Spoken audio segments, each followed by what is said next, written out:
बिस्मिल्लाहिर्रहमानिर्रहीम। अस्सलाम वालेकुम नाजरीन, आप यूट्यूब चैनल देख रहे हैं। मैं इमरान खान हूं। नाजरीन, बहुत बड़ी खबर है क्योंकि सारी रात यानी गुज़िश्ता जो रात गुजरी है, सारी रात बहुत बड़ी एक्टिविटीज होती रही हैं। मिडल ईस्ट के अंदर तैयारों की बहुत बड़ी नकलो हरकत नोट की गई है। खास तौर पे वो तैयारे जो जंग में निगरानी करते हैं या रीफ्यूलिंग का काम करते हैं, बड़े पैमाने पर उनको एक जगह से दूसरी जगह शफल किया गया। ऐसा लगता है कि कोई बहुत बड़ी जंग शुरू होने वाली है, लेकिन उससे पहले डोनाल्ड ट्रंप ने एक बड़ी अनाउंसमेंट की है। मैंने आपको बताया था कि सेंटकॉम के कमांडर ने एक ब्रीफिंग दी थी डोनाल्ड ट्रंप को, उसके बाद इसराइल से राब्ता किया था और उसके बाद वो मिडल ईस्ट पहुंच गए और उन्होंने जाती हैसियत में फौज की निगरानी शुरू की और बहुत सारे उमूर उन्होंने देखे। उसके बाद डोनाल्ड ट्रंप ने अभी एक स्टेटमेंट दिया, उस स्टेटमेंट से सारी बात शुरू होती है। डोनाल्ड ट्रंप ने मुहासरा खत्म करने का या नाकाबंदी खत्म करने का ऐलान किया, लेकिन यह ऐलान उन्होंने बड़े अजीबोगरीब तरीके से किया। डोनाल्ड ट्रंप ने यह कहा कि दोस्तों ने मेरे से राब्ता किया है, बहुत सारे ममालिक ने, और नाकाबंदी अब वो खत्म कर रहे हैं और जहाजों को वो आबने हुर्मस से गुजारेंगे, स्कॉट करेंगे या उनकी मदद करेंगे जहाजों की कि वो आबने हुर्मस से गुजर के निकल जाएं। और ईरान के लिए वार्निंग भी है कि ईरान अब किसी भी शरारत से बाज रहे, यानी आबने हुर्मस को जबरदस्ती खुलवाने का अमेरिका ने मंसूबा बना लिया। डोनाल्ड ट्रंप ने अल्फाज का चुनाव बड़ा मुबहम किया है, लेकिन सूरत ऐसी ही दिखाई दे रही है और ईरान का जवाब अगर आप देखें तो उसमें आपको बहुत सारी चीजें क्लियर हो जाती हैं। डोनाल्ड ट्रंप ने अपने इस प्रोजेक्ट को नाम दिया है प्रोजेक्ट फ्रीडम का और यह कहा कि नाकाबंदी का खात्मा दरअसल एक इंसानी हमदर्दी का है। अपने सोशल मीडिया पे डोनाल्ड ट्रंप ने कहा कि आबने हुर्मस में मौजूद कई जहाजों पर खुराक और जरूरी अशिया की किल्लत पैदा हो गई है, जिसके बायस अमले की सेहत और हिफाजत की संगीनी का खतरा है। हालांकि ऐसी कोई चीज रिपोर्ट नहीं हुई, वरना वीडियोज आ जाती बहुत सारे जहाजों से। उन्होंने खबरदार किया कि अगर इस मिशन में किसी किस्म की रुकावट डाली गई तो अमेरिका सख्त रद्द अमल देगा। फिर ये पेशरफ्त ऐसे वक्त में सामने आई है जब आबने हुर्मस में ईरान की जानिब से आयद गैर आलानिया पाबंदी और अमरीकी बहरी नाकाबंदी के बायस आलमी तिजारत और तेल की तरसील जो है वो बुरी तरह मुतासर हो चुकी है। देखिए, ये आंख झपकने का मुकाबला था, आसाब की लड़ाई थी। ईरान ने अंदर से आबने हुर्मस को बंद किया हुआ था, उसके ऊपर भी बहुत दबाव था, और अमेरिका ने बाहर से नाकाबंदी की हुई थी, उसके ऊपर भी बहुत दबाव था। अभी अमरीकी सदर को चीन के दौरे के लिए भी जाना है, 14-15 मई का ये टाइम है और वहां पे तैयारियां भी शुरू हो चुकी हैं। तो डोनाल्ड ट्रंप को जो भी करना है वो उससे पहले करना है। अगर लड़ाई करनी है या लड़ाई को समेटना है तो उससे पहले करेंगे तो ज्यादा बेहतर अंदाज में वो अपना दौरा मुकम्मल करेंगे। और अगर वो लड़ाई के बीच में जाते हैं तो सिचुएशन मुख्तलिफ होगी, या फिर उनको दौरा एक मरतबा फिर आगे भी करना पड़ सकता है। वो फिर देखना पड़ेगा कि चाइना के सदर की अवेलेबिलिटी और बाकी मामला कैसे होते हैं। बहरहाल इस वक्त सूरत हाल यह है कि डोनाल्ड ट्रंप ने ईरान को वार्निंग दी और उन्होंने कहा कि मैं मुख्तलिफ ममालिक के जहाजों को यहां से निकालूंगा। अब यह एक ट्रैप भी हो सकता है। देखिए, माजी में इसी तरह का हथकंडा 1964 में अमेरिका ने इस्तेमाल किया था वियतनाम पे हमले के लिए। जब अमेरिकी सदर जॉन एफ कैनेडी को कत्ल किया गया था 1963 में, तो उसके बाद नायब सदर था जॉनसन, वो अमेरिका का सदर बन गया था। और फिर एक वाकया हुआ था वियतनाम के पानियों में, जिसके बहाने अमेरिका वियतनाम के साथ एक लड़ाई में उतर गया। देखिए, वियतनाम की लड़ाई से मिलती जुलती लड़ाई है जो अमेरिका यहां पे आबने हुर्मस में करने जा रहा है। वहां पे भी पानी में होने वाली एक झड़प का बहाना बनाया गया था और यहां पे भी ऐसा लगता है कि ये मामला उसी तरफ जा रहा है। वहां गल्फ ऑफ टॉनकिन थी। गल्फ ऑफ टॉनकिन अगर आप लिखेंगे ना इंटरनेट पे तो आपको मिल जाएगा इसकी सारी तफसीलात। और यहां पे एक मुआहदा भी हुआ था और अमेरिकन जहाज के ऊपर यह दावा किया गया था कुछ छोटे जहाजों ने अटैक किया है और उसके बाद उन जहाजों को डबो दिया गया था फजाई मदद मंगवाने के बाद। और 2 दिन के बाद एक झूठा हमला रिपोर्ट किया गया था कि अमेरिकन जहाज पर दोबारा हमला हुआ है, जबकि अमेरिकन जो कैप्टन थे उन्होंने ये कहा कि कोई हमला नहीं हुआ। उन्होंने बार बार ये बताया, लेकिन इस झूठी खबर के ऊपर उस वक्त के अमेरिकी सदर जॉनसन ने एक कौम से खिताब किया, कांग्रेस की अप्रूवल ली और फिर उसके बाद वो आहिस्ता आहिस्ता अपनी फौजों को वियतनाम में ले गए और एक बड़ी लड़ाई का हिस्सा बन गए। उस लड़ाई का फैलाव इतना ज्यादा हो गया। देखिए, उसको जॉनसन को तो फायदा हुआ। जॉनसन की फैमिली बिजनेस कर रही थी हथियारों में और उसकी फैमिली ने उस दौर में बेशुमार पैसा कमाया हथियार बेच बेच कर, और उनको एक जंग की जरूरत थी तो उन्होंने वियतनाम में जंग लगवा दी। अब शुमाली वियतनाम और जनूबी वियतनाम 2 अलग अलग वियतनाम के टुकड़े थे। जो जनूबी वियतनाम था उसको अमेरिका सपोर्ट कर रहा था, जो शुमाली वियतनाम था उसको रशिया और चाइना सपोर्ट कर रहा था। और इस जंग में अमेरिका ने अपने लाखों फौजी वियतनाम में भिजवा दिए। जो फौजी अमेरिका के मारे गए उनकी तादाद 58,220 थी। ये लंबी जंग चली। फिर अमेरिका ने जंग के पहले 3 सालों में ऐलान किया कि हम तो जीत गए हैं, हम तो कामयाब हो गए हैं, हम तो कामयाब होकर वापस जा रहे हैं। लेकिन जब लंबी जंग चली तो फिर अमेरिका को लेने के देने पड़ गए। अमेरिकन फौजियों के इतने ताबूत जहाजों में भर भर के वापस गए कि अमेरिका के अंदर एहतजाज शुरू हो गए कि जनाब ये किस किस्म की जंग आपने छेड़ दिया, रोजाना की बुनियाद पे हमारे लड़के वहां से उनकी लाशें वापस अमेरिका में आ रही हैं, ये लड़ाई किसी काम की नहीं है। और बहुत प्रोटेस्ट हुआ अमेरिका के अंदर। 3 लाख से ज्यादा अमरीकी फौजी जख्मी हुए थे, जिनमें से बताया जाता है कि ज्यादातर बहुत बड़ी तादाद में माजूर हो गए थे, जो सारी जिंदगी के लिए माजूर हो गए थे। तो वियतनाम की जो लड़ाई थी वो अमेरिका के लिए एक डरावना ख्वाब थी। उस वक्त 150 अरब डॉलर अमेरिका के लग गए थे। आज के दौर में अगर आप इस रकम को देखें तो ये 800 अरब डॉलर बनते हैं। बहुत बड़ी रकम अमेरिका की जंग पे लग गई थी। तब हथियार इतने महंगे नहीं होते थे, ना ही इतने खौफनाक हथियार होते थे। लेकिन जो हथियार उस वक्त अवेलेबल थे उसमें सदर जॉनसन की फैमिली ने बहुत पैसा कमाया, बल्कि वो दोबारा इलेक्शन भी जीत गए और फिर उन्होंने इस जंग को तूल दे दी। बहरहाल बड़ा लंबा अरसा लगा इस जंग से अमेरिका को निकलने में, वापस आने में। तो ये जो गल्फ ऑफ टोनकिन में हुआ था, ये उसी किस्म का आबनाए हुर्मुज़ में भी मुझे होता हुआ दिखाई दे रहा है। बहुत सारे एक्सपर्ट्स इसके बारे में बात कर रहे हैं।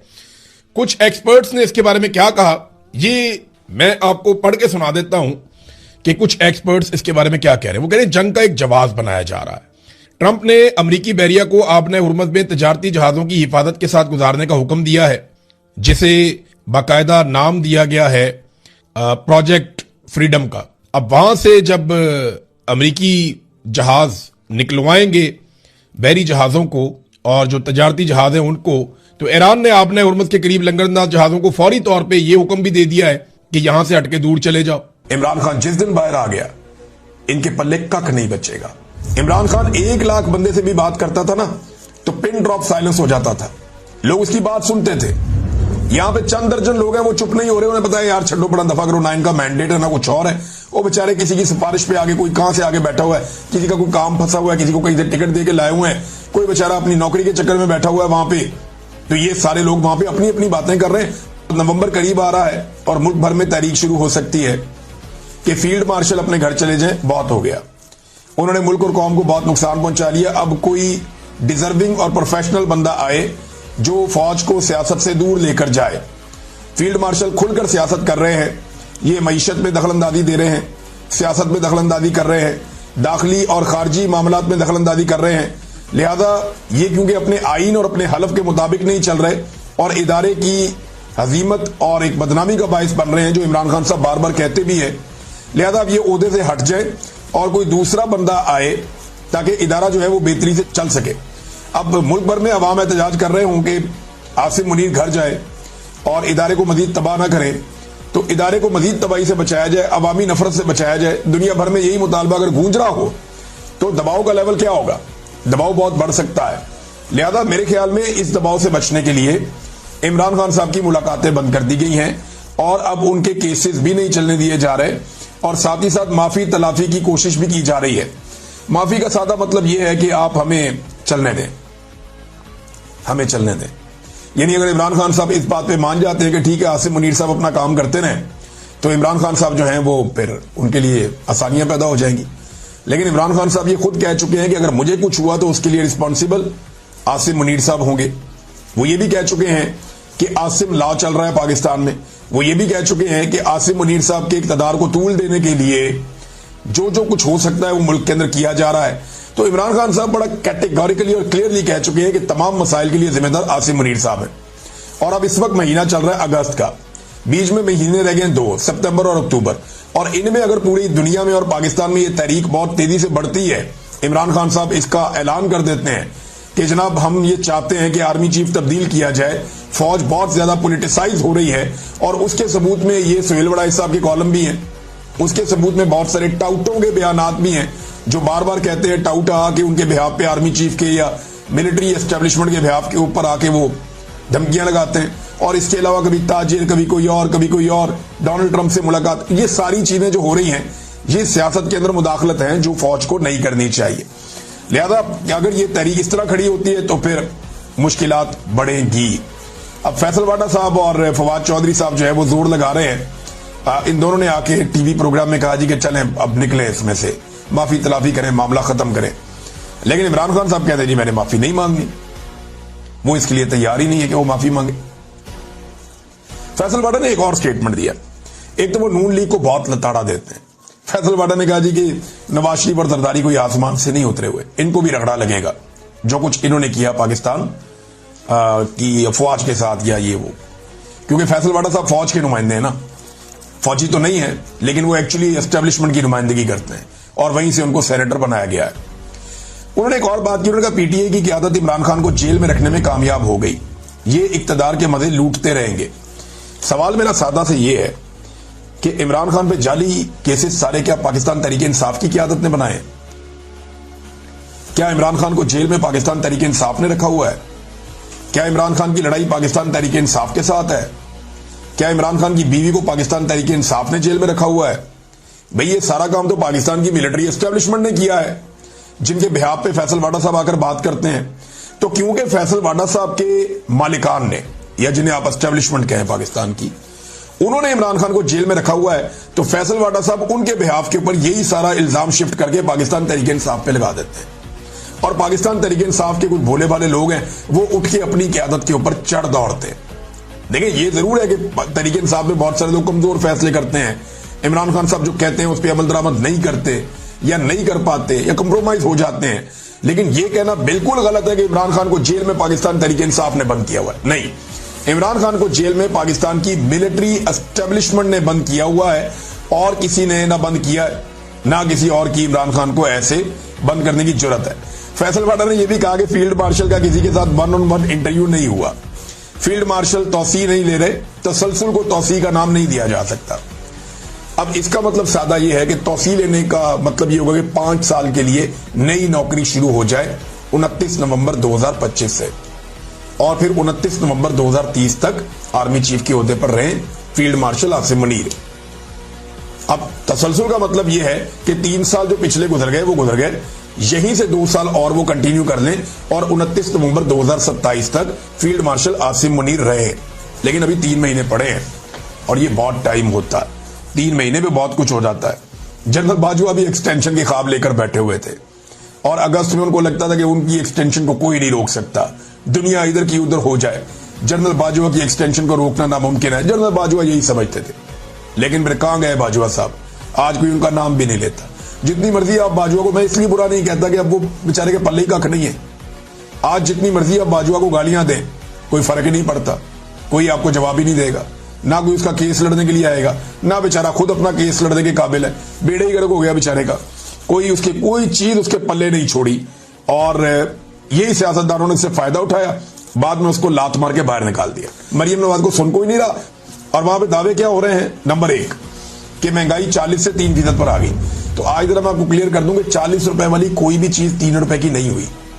एक धोखा नहीं खाना आपने कि 40% से 3% पर आ गई। इसका मतलब ये नहीं है कि ये चीज पहले 40 रुपए की मिलती थी अब 3 रुपए की मिलती है, ये नहीं है।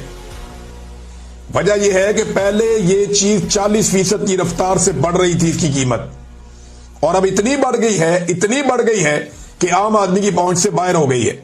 अब इसको 40% की रफ्तार से नहीं बढ़ा सकते, अब 3% की रफ्तार से बढ़ा रहे हैं। महंगाई बढ़ने की शरह कम हुई है, महंगाई कम नहीं हुई। कोई एक चीज बता देना, आटे की थैली गुज़िश्ता 20 दिनों के अंदर कोई 150 रुपए बढ़ गई है, ये 20 किलो वाली। ये अभी की बात मैं आपको बता रहा हूं, वो पुरानी बात नहीं कर रहा। चीनी 200 रुपए किलो के करीब पहुंच गई है, तो महंगाई कम कैसे हो गई? पेट्रोल कहां से कहां पहुंच गया, महंगाई कम कैसे हो गई? बिजली 4 गुना कीमत बढ़ गई, गैस की 8 गुना कीमत बढ़ गई, तो महंगाई कम कैसे हो गई? भाई हुआ यह है, इन्होंने महंगाई को इतनी तेजी से बढ़ाया है, इतनी तेजी, जैसे जूते पॉलिश करते ना तेज, वैसे ही इन्होंने महंगाई को इतनी तेजी से बढ़ाया है कि एक लेवल पे पहुंचने के बाद अब उससे ऊपर जा ही नहीं सकती। भाई सबसे ज्यादा महंगा आपने मुल्क कर दिया अपने रीजन के अंदर, अब इससे महंगा आप क्या करेंगे? तो वहां पीक पे पहुंचा के अब हल्का हल्का बढ़ा रहे हैं। यानी वो जो शरह थी बढ़ने की, एक तो वो भी इन्होंने मैनिपुलेट किया हुआ है, डाटा गलत देते हैं ये। तो महंगाई बढ़ना कम नहीं हुई, महंगाई बढ़ने की रफ्तार कम हुई है, वो बढ़ लगातार रही है, महंगाई कम नहीं हुई। ये जो कहते हैं ना 40% से 3%, तो सुनने वालों को लगता है शायद 40 रुपए वाली चीज जो है वो 3 रुपए की हो गई। ऐसा नहीं है। ये पहले इन्होंने ये किया कि 150 वाला तेल जो है वो 350 पे पहुंचा दिया और अब उसको थोड़ा थोड़ा करके बढ़ा रहे हैं। अब वो लंबे लंबे जंप नहीं लगा रहे। तो ये कहते हैं जी महंगाई जो है वो अब हम कम तेजी से बढ़ा रहे हैं। हम पहले आपकी तलवार से गर्दन काट रहे थे, अब आप आपकी छुरी के साथ गर्दन काट रहे हैं, और तलवार जो फेरी हुई है वो तो फेरी हुई है पहले ही। फिर कह रही है जी नवाज शरीफ मेहनत कर रहे हैं, शहबाज शरीफ मेहनत कर रहे हैं, आपकी बहन भी दिन रात एक किए हुए है। भाई इतनी मेहनत करके भी अगर आपके जूते पूरी तरह नहीं चमका सके तो और आपने क्या करना है। ये जितनी मेहनत की है इस खानदान ने सिर्फ बूट पॉलिश पे की है। हत्ता कि इन्होंने इतने जूते पॉलिश किए कि यौम आजादी वाले दिन भी इन्होंने कायदे आजम मोहम्मद अली जिन्ना का शुक्रिया अदा नहीं किया, इन्होंने फील्ड मार्शल आसिम मुनीर का शुक्रिया अदा किया। इतने इन्होंने जूते पॉलिश किए। तो मेहनत तो वाकई ये लोग बहुत कर रहे हैं और करते चले जा रहे हैं, और हालात इनके इतने पतले हैं कि अब ये अवाम को फेस नहीं कर सकते।